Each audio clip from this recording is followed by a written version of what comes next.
What's up, Wolfpack fam? Hope you're doing well. I am excited today because we have another episode of Men Behaving Badly with Gary, Tony, and the rest of the crew. What adventures are they going to get into this week? I have to stay tuned to find out. And those new, stay tuned as well. And those who have already seen the series, just come along with the journey. Let's see what we think on this episode. And remember, ladies and gentlemen, that snacks is not included. Damn it, you got to bring your own. Don't forget to like, comment, subscribe. That is absolutely free to do. Turn on that notification bell so you don't miss a beat, and shout out to the patrons as well. Thank you for your support.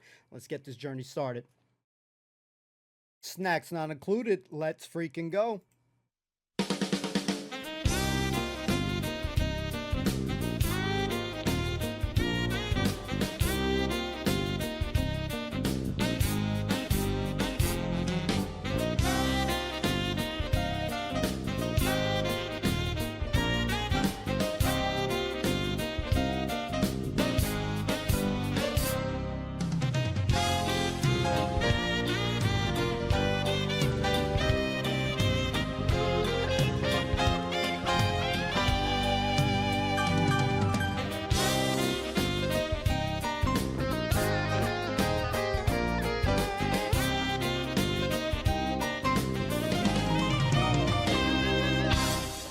The only difference between men and women... We're. Hey? Well, you got men and you got women. Yes, that's right. Do you know another difference between men and women? Yeah. Women take the jumpers off like that. Men do it the proper way. Sure. Men aren't allowed to wear tights unless they're climbing the cairn gorms. Cheers, Tone. Blokes like watching Question of Sport and chicks like watching programmes about diseases. Yeah, shut up. Women know what to do with the B-Day. No, Tony. I'm talking about a philosophical difference. Women enjoy being in a relationship more than normal people. They like the sense of prestige it gives them to go out with a bloke. No, that is true, yeah. But lately I've been thinking, see, there's advantages for a single guy like me in a steady relationship. What? Well, you don't have to make the effort to be interesting. You don't have to pretend that you prefer going on holiday on your own. There's always someone there to order a pizza for you when you're ill. Good point. And the longer you go out with someone, the more you can train them. Oh. See, what I've done with Dorothy is I've shaped her. Oh, right. I've moulded her. Moulded her and shaped her, right. That's right. Now, you won't believe this, but when we first started going out, she tried to get me to burn all my favourite nylon shirts. Do you know what I did? You burnt them? Well, yeah, I burnt them. That's probably not a very good example. But she never asked me to do that ever again. Do you see? And you're single, and frankly, Tony, you cut a bit of a pathetic figure. I don't. No, I'm not saying that's a bad thing. I'm just saving myself for Deborah. I'm trying to cheer her up, actually. Yeah, she's weird. I can't believe she didn't go for your foreign cheese impersonations. See, it just shows how depressed she is, you see. I mean, I just tried to explain to her the other day my kind of philosophy of life, and she just burst into tears. Hello, Tony. Deb, you look amazing. No, I don't. Yes, you do. I mean, this is a stunning, thing. The only stunning thing about me is how horrible and empty my life is at the moment. You see, I knew there was something. Hello, Gary.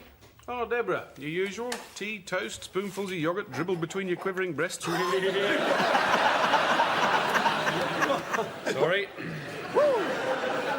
Well, man. Cyanide, if you've got some. Are you sure? It's very bitter. I don't mind. It's for you.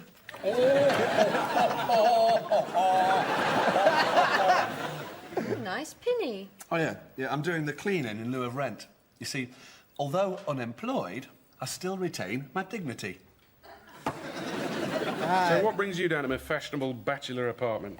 Depression. Oh, you don't want to worry about that. You're probably just a bit depressed. What would you know about it? I did a course on personality disorders once. No, you didn't. No, I didn't. Stupid.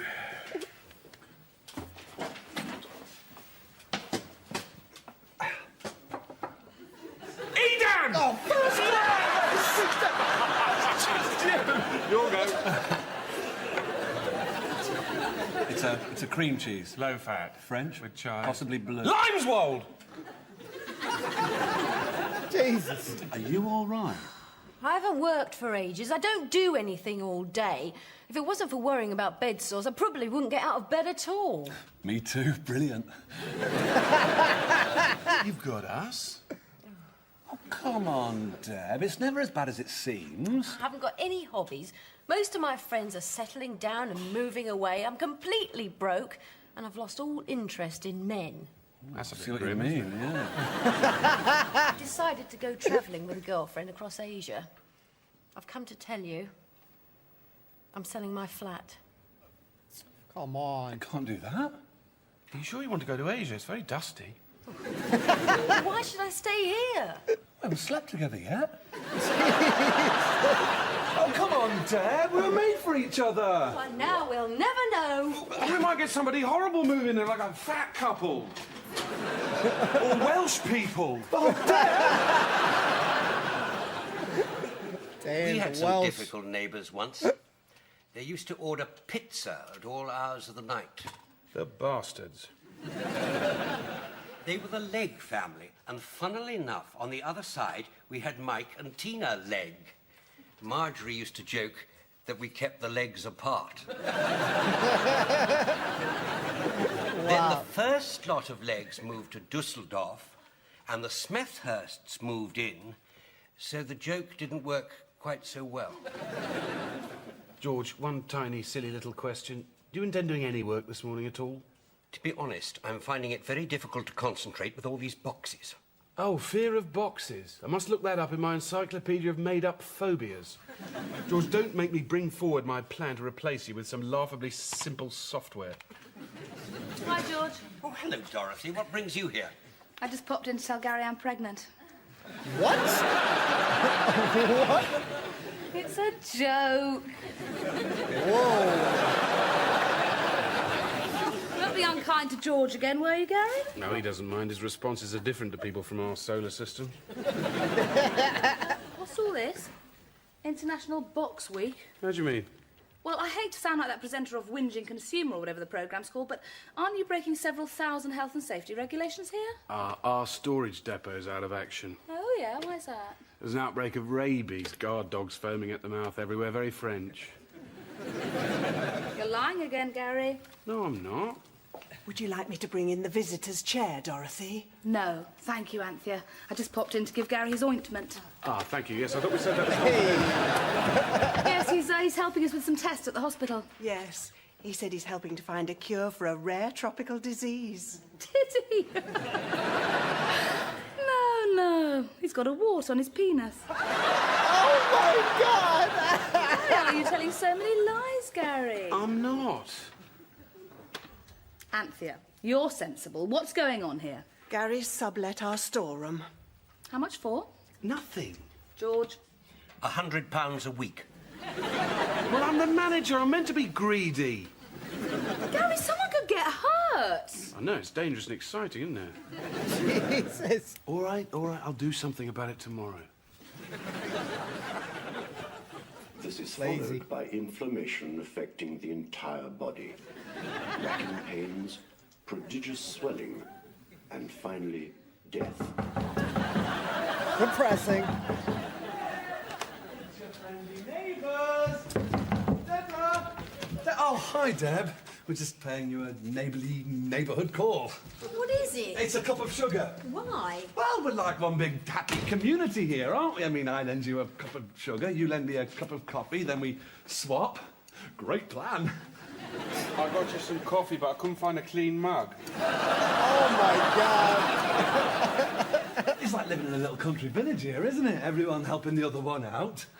Oh, I need that heavy object lifting, I know. I'll call the young gentlemen downstairs, they'll come up and give me a hand. Yeah, oh, whoops, I'm a little bit late for that party. I'll pop upstairs, ask the nice lady there if I can borrow her car. And she'll say no, and I'll borrow it anyway and back it into a bottle bank. Oh, come on, Deb. You've always fancied me a bit. Bit? You have? Brilliant. I know you think I'm a bit of a jerk, but you'll never live over anyone who loves you so much. Oh, you're just trying to get round me so I don't sell my flat. If you really want to go, I'm not going to try and stop you. Thank you. I'll just follow you on my mate's Vespa. Apparently, You can get all the way to Karachi on 2 tanks of super unleaded. No. This is my chance to see the world. Ooh, the world? No, it's a horrible place. No, I'm getting excited about it. I mean, in a few months, I could be sitting there watching the sunrise over Kathmandu. Stay here. Watch it rise over Halfords. It's the same sun. I'll make a flask of soup up. We'll sit in the car park, have the radio on, everything. I photocopied some pictures of Asia for you. That's nice. Very kind of you. Yeah, that's the Philippines. What is it? That's the police station in Manila. That's when you go and your passport and all your money get nicked. Apparently, thousands of European tourists get turned over every year. Yeah, that's a bit of a worry, that. Yeah. That's the municipal prison in Bangkok. That's where they put you when somebody puts drugs in your suitcase and you have to spend the best years of your life banged up in a rat-infested cell. Yeah. Excuse me, but do you have something of the countryside, maybe? Yes, there's a blood-stained tourist line face down the ditch in Burma. This is horrible. Why are you doing this to me? Got to be cruel to be kind, Deb. I mean, you must know what's out there. Well, I could just as easily be mugged on the way home from work. If I had a job. You're not going to get any of these diseases, are you? Amoebic dysentery, black water fever, your skin turns yellow with that one. Cholera, dengue fever. No, that's dengue. Fever. Dengue fever, that's potentially fatal. And I've only photocopied A to D. Gary, shut up. What have I said? Look, but the estate agent's got a couple of people coming around to see my flat tomorrow. I'm going. So you two just better get used to the idea. Hell no.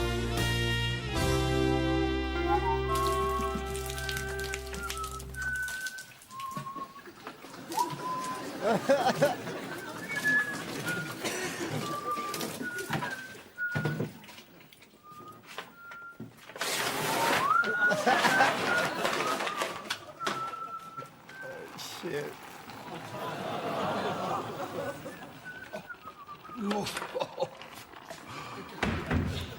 Oh, no, Dorothy, I didn't know you'd stayed over. Yeah, I had to. Gary hid my clothes. It's a terrible smell. Oh, I'm just boiling up some Brussels sprouts with some old socks. No, it's not that. There's something else. Oh, well, that'll be the gorgonzola and parmesan bake. Yeah, what are you baking it on? Just some more old socks. Why, Tony? Can you keep a secret? No. Oh. Well, the estate agent's coming round to show some people around Deb's flat, and I'm just trying to put them off. Oh, well, at least you're honest. Last night, Gary managed to tell 18 lies in 5 minutes. Remarkable, considering 2 of those minutes were spent making love. No, Gary doesn't lie. He just likes exaggerating. Well, as in exaggerating through his teeth, the exaggerating bastard. But he's always been a bit like that. When I first started going out with him, he told me that his godparents were Keith Richard and Barbara Windsor. We should get them round, Yeah, no, they're not really, Tony. Pay attention. Well, a few white lies never hurt anybody. No, but it's not just that. I'm sick of the way Ernie ever cares about himself. I mean, look at the way he treats George and Anthea, as if they're in a Victorian workhouse. He's like a mill owner, without the redeeming feature of a mill. He's crazy about you. He was just telling me yesterday how much he loves being in a couple. What did he say? Well, you know, how he doesn't have to bother to be interesting. And what fun it is to train the other person. And how you're always there for him when he's ill. He said that? Yeah, really nice. Yeah, really nice. God damn it. Excuse me. Yes, I sold one just like this only last week. It wasn't actually quite as nice. Look at that super tiling. Hello. Yeah, we're just showing these good people around upstairs for Deborah. The hall's damp. Look. No, I'm sure it's only superficial. Oh, no, it's all right, you see. Because in the summer, when it's really hot, you can put your head against the wall like this. And it really cools you down. It's nice, that's really nice. What is that terrible smell? Oh, we live on sprouts down here. Only the gyro come yesterday, so I'm roasting up a nice bit of tripe to go with it. Right, I think we'll go straight on up, shall we? You won't escape the smell. Oh, I'm sorry I can't speak properly today, only I've got a mouthful of boils. I think it's the damp and the bad drains. Do you want to see me boil? No. I'm sorry, I think I need some air. Oh, that's Gary. He's my friend. He's learning to play the saxophone. These people want to buy Deb's flat.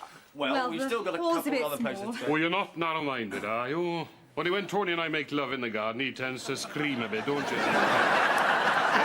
I'd love to stay and chat, only it's time for my aubergine. Oh, there go my shoes again, look. Well played. Oh, you're up.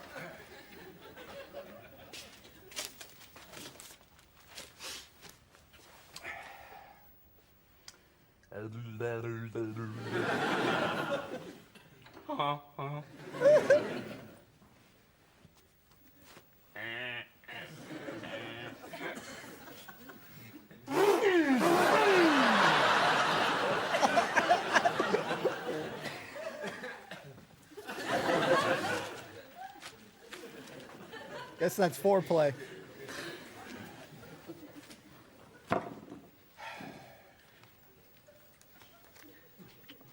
Gary?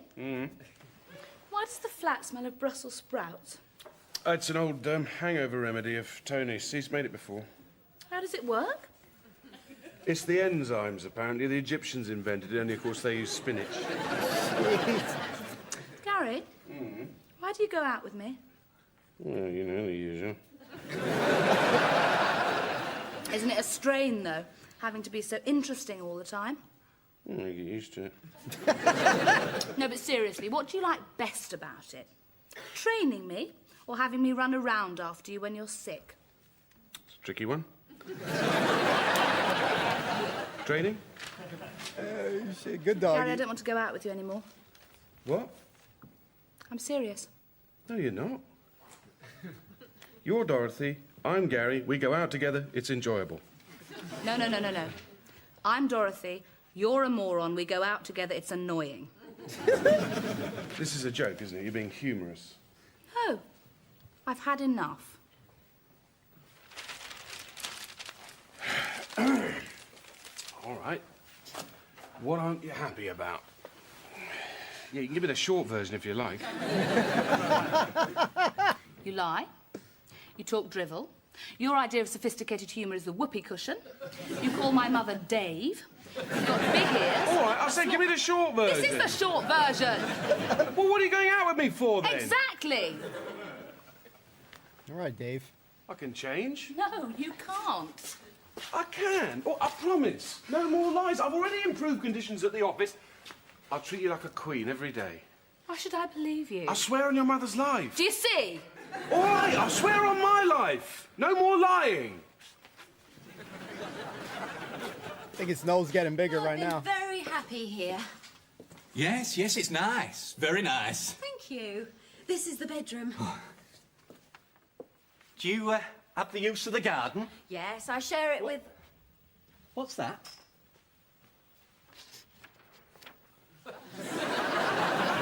Isn't that the roof leaks spelt out in household objects and garden debris? Does it leak? Oh, just a bit. Oh, it's a bit worrying, though. What are your neighbours like? Well, as you can see, great sense of humour. Excuse me. Yes.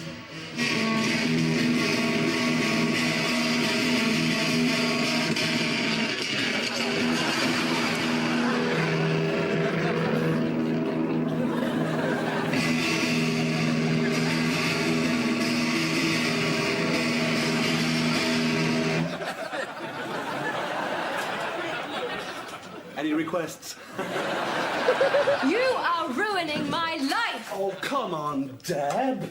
I mean, if you really want someone, you'll do anything to keep hold of them, won't you? I mean, look at Romeo. He poisoned Juliet, then killed himself, didn't he? No! Who am I thinking of? I'll be off then. Thank you. Cheers. Bye. I spoke to the estate agent today. Yeah, I was just pointing out one or two defects. I hear you told potential buyers that the house is made entirely of asbestos, the biggest sewage pipe in Europe is being laid in the garden, and you're running a bomb factory. Well, you know what I'm like when I get chatting. You really want me to be unhappy, don't you? No, I don't. I just thought that my own happiness was more important. Shit, this guy looks stressed. Morning, Gary. Morning, George. How's your wart? I don't want to talk about warts, George. I'm too worried about Dorothy. I think she's going to dump me. We've been through so much together. She's become part of me. Like a toenail. Or some surprising hair. Am I a cruel, unheeding boss, George? Yes. No, I'm not. How's your wart? This money you're getting from letting our store on, are you going to share it with Anthea and me? Yeah, well, I would, but I've arranged for it to be sent straight to this charity I'm involved with, you see, for people with a disease. Is that true? No, it's total bollocks. What's the matter with me? I've got this habit of lying. That's what Dorothy's so angry about. I've never seen the need to lie. Nor have I. My parents always said, if you can't tell the truth, don't say anything. Yeah, mine tried that in our house. Nobody said anything for 4.5 months. Anyway, I've told Dorothy that I've improved working conditions here, so if she telephones, I order you both to lie. Gary, I can't find my way out. Well, don't worry, love. If you're not out by Thursday, we'll water the plants. I'm getting claustrophobic. Don't panic, Anthea. We'll have you out in a second. Oh, help! Don't do that, Anthea. George, my man. George, I demand that you get up.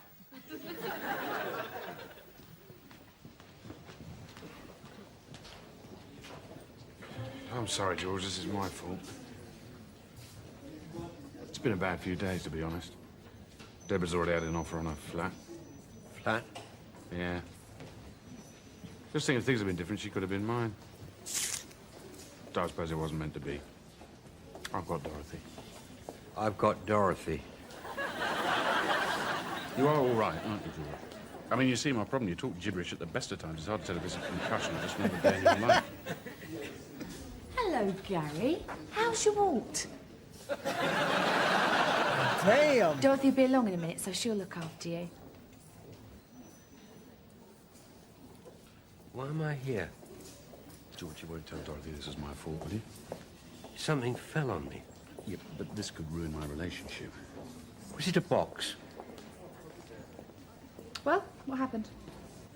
Well, we were in the street outside the office, and these kids threw a big book out of the top window of a double-decker, and it caught George here, square on the frontal cranial. It's a head. You can leave the technical stuff to me. Okay.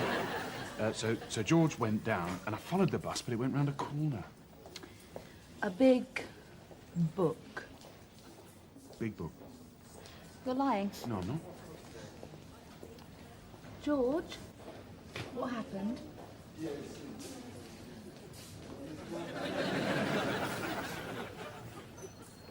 Big book. There you go. Neighbours. Everybody loves good neighbours. Da-da-da, da-da-da, Deborah. Da-da-da, da-da-da, Deborah. Da-da-da, da-da-da, Deborah. Da-da-da, da-da-da, Deborah.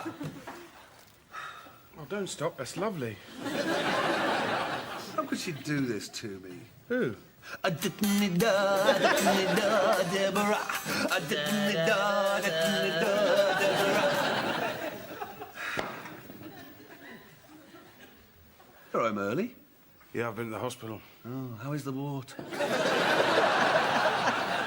I've been in casualty, actually. George had a minor head injury. Oh, what happened? Pecked by a flock of starlings.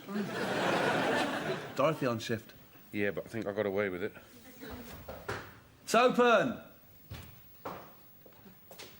Deborah, can I ask you to reconsider your decision to sell your flat? Well, it's a bit late for that. In that case, can I have your wheelbarrow? No. I've taken the flat off the market. Why? Because I've just got myself a new job and I've decided to stay and give it a go.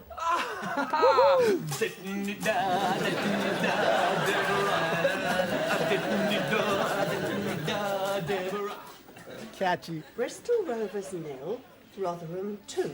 A goal was scored by Roberts after 40 minutes and Goodwin after 63 minutes. Attendance, 5,217. Oh, Hello, Anthea. How's the patient? I'm not sure whether he's conscious or not. How do you tell? I forgot to bring him a book. So I was just reading out last night's football results. Oh, that's very thoughtful of you.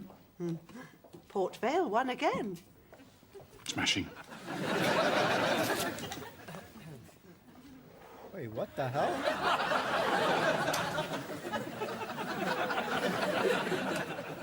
I told him how the accident happened. He seemed to think somebody threw a book at him. It's probably just the effect of the drugs. Did you tell Dorothy how it happened? No, she's not here yet. Why? Oh, Oh, well, I better go to the office. thanks, Anthea. Goodbye, George. Marjorie be along after the wrestling.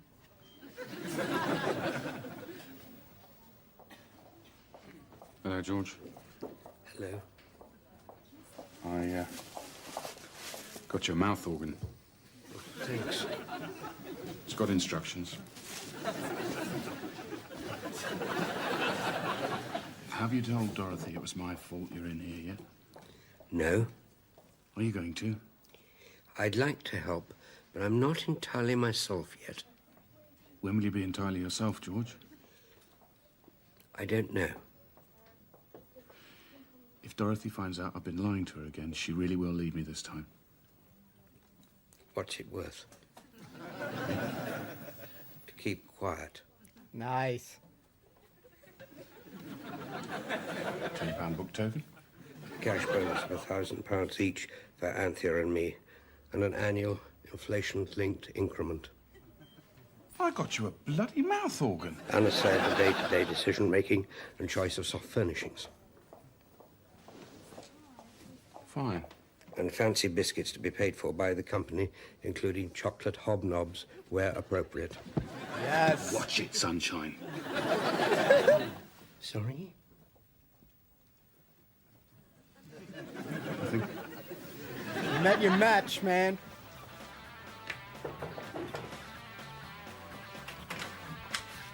Hello, Dorothy, mate. Hello, Tony, mate. Do you like my lights? Yeah. It's a bit like a disco, isn't it? Look. Look, a small disco. Yeah.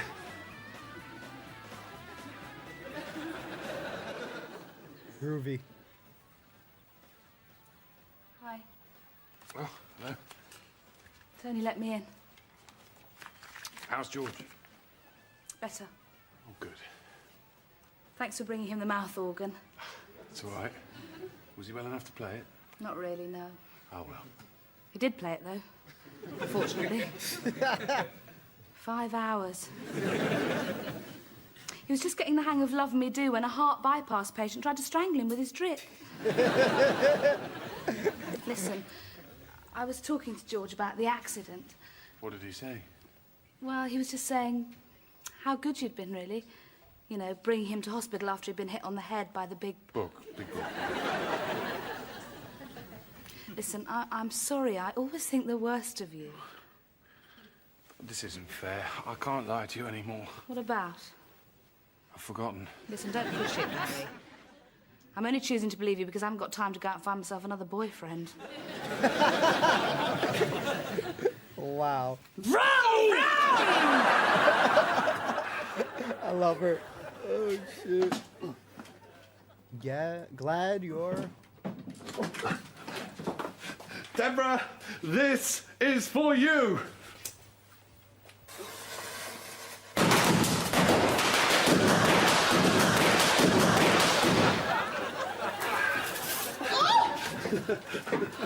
Everything all right? You okay, darling? What's all the smoke? Ah, it's just me.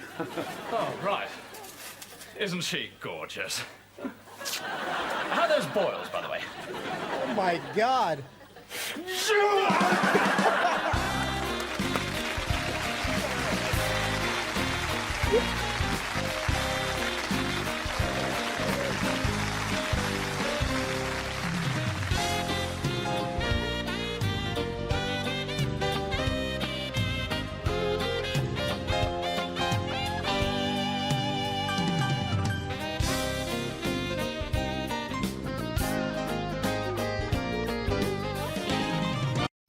Ladies and gentlemen, we got to talk about Husband Boils. Give me 1 second. Thank you if you made it this far, man. What an adventure today. Who? Deborah. What a tune by my man, freaking Tony, laying a ground hit, a #1 hit record right there for Deborah. Dope episode #1, dropping in a little heat for us where, you know, we're thinking the worst scenario, that this is it. This is the last, hurrah with, Lady Deborah essentially considering leaving. Listen, we understand her position. Shit has not been going well, from being stuck in an elevator with Gary, job situation. She has had a series of unfortunate events, time in, time out. And I feel for her, where, she wants to travel. Okay. She wants to, change up the perspective, change up the lifestyle a little bit. So, but that doesn't go with the game plan. I'm sorry. My man's Tony obviously has been feeling her, and, she admits that she has been feeling him a little bit too. But, Tony, let's give him a little bit of round of applause for the lengths that he went through on this episode with Gary's help as well. I loved Gary coming in, changing the accent up there with the noise bit, scaring the shit out of potential, new, tenants essentially. So I got to give my man Tony some credit there. This lengths that he was going through, wetting it, putting his face on it, talking about the moisture, putting, new decor outside in the garden area. Gotta give him massive credit, and you see a little bit of his more of the playful, fun side. Definitely him changing voices too, acting, great. Hey, you want to see? I love that about Tony. So Tony was shining brightly on this episode, especially, and my man Gary probably got to be new nickname Pinocchio, man, because my man's lies a lot, and we know he's always been lying and fibbing and whatnot. And this is some next level shit right here, and freaking getting to the point, man, that you are jeopardizing the safety of my boy George and Anthea. Poor George on this one, but I think he's going to be okay. Feels like he's going to be okay. He's got the last laugh. He got, a little extortion happening with Gary. And no disrespect, Gary's my favorite character. Well deserved, because there's many instances my man is an asshole. He's always thinking about numero uno, and forgetting everybody else. Doesn't really give a shit who it affects and stuff like that. He was trying to make that quick buck. And those boxes, you can see it, even the shape, you had the two boxes lined up, and one of them, a little bit off to the side. So you can obviously predict some shit bad is going to happen. And it did, Anthea got trapped, claustrophobic, lost in this maze of boxes there. And boy, it just tumbles on down, and you're like, oh shit, my man George is TKO'd. And you got Gary, hey, I order you to get up right now. Like, my man just knocked the hell out, man. TKO, unconscious, whatever, man. And, oh, my God, Gary, sometimes, man, he be having me tripping, man. I just lose my shit there. But all ended well there. But here's the thing I think about a lot. With all the shit that he be saying, I think Tony broke a bro code there in a minute there, because he's confiding in her and what he likes about, essentially training her like she's some dog or a pet or some shit, et cetera, what else he said. And Tony spilling the beans there, man. I thought that shit's supposed to stay with you. But again, he is, I guess, easily meaning he meant well by saying, oh, yeah, he was talking about how much he loves, but he didn't think too far into it after that, and he spilled the beans there. And Dorothy had that look that I just felt like, man, she is going to whoop his ass in some capacity there. But I'm telling you guys, the way I feel, the opposites attract, man. They really balance themselves out. Gary playing, having his version of foreplay there. That shit was great. Just doing all these crazy sound effects there, giving her a lollipop as well. I just cannot stress enough how much amazing Dorothy is, easily one of my favorite characters as well. I mean, obviously, there's not a lot of characters in the show, but she is absolutely fantastic. The way she is essentially, in many instances, this guy's Gary's kryptonite there, because you could see how devastated I feel. Man, that guy will have a meltdown, complete meltdown, stuck in a corner, crying his ass out. If Dorothy ever really fully breaks up with him, like, completely, and it's all over, like, I just don't see him, like, because she really does balance him, and you have someone in your life that you're used to and seeing and stuff. I loved how she was like, when she came in, like in the morning or whatever, and Tony's like, "Oh, you stayed the night?" Yeah, Gary took my clothes. Like, those little things that Gary does is, what do you guys think? Is his subtle way of saying, he likes her, he wants her to stay. But man, boy, is that shit funny as hell, man. So another dope episode. Loving the journey.